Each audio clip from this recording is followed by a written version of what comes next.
আজ এই শিব বাড়িতে পৌঁছেছি। জটা বাবা, চন্দা বাবা, পারাসপুরী মহারাজ, আরো অন্য ভক্তরা আমরা কাশী থেকে এসে শিব বাড়িতে পৌঁছেছি। আপনাদের এই সব পাড়া প্রতিবেশী সবার থেকে একটা নিবেদন, যে আপনারা এই আশ্রমে আসেন, পুজো করেন, পাঠ করেন, সবই করেন।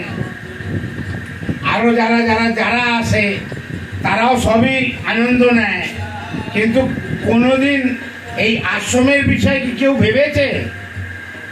এই টিনের ছাতে সাধুরা আর কতদিন থাকবে?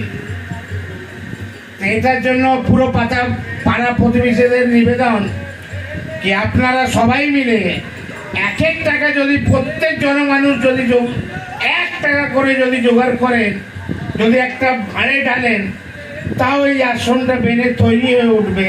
আর সাধু মহাত্মারা যারা আসবে তারা থাকতে পারবে। আজকে যেমনি এসে আমরা এদিক ওদিক যাচ্ছি, সেই জিনিসটা হবে না। আপনাদের থেকে আমার বিনম্র অনুরোধ কি আপনারা এই আশ্রমের প্রতি জাগৃত হচ্ছেন, কিন্তু এই জাগৃতির সাথে আপনাদের এই আশ্রমটাকে বানিয়ে তুলতে হবে। তার জন্য আমরা সব সাধুরাও আপনাদের সাথে সব সময় কাঁধেতে কাঁধ মিলিয়ে চলবো।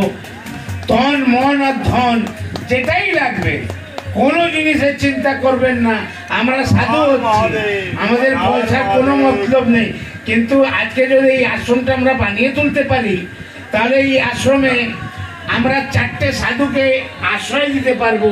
আর সেটা এই বিশ্বতে একটা বিরাট অতুলনীয় কার্য।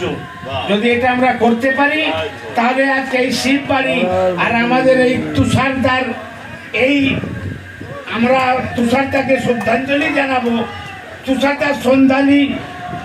তুষারদার শ্রদ্ধাঞ্জলি তখনই সম্পূর্ণ হবে যখন এই আশ্রমটাকে আমরা বানিয়ে তুলতে পারবো। জয় কিনারাম, হর হর মহাদেব। হর হর মহাদেব।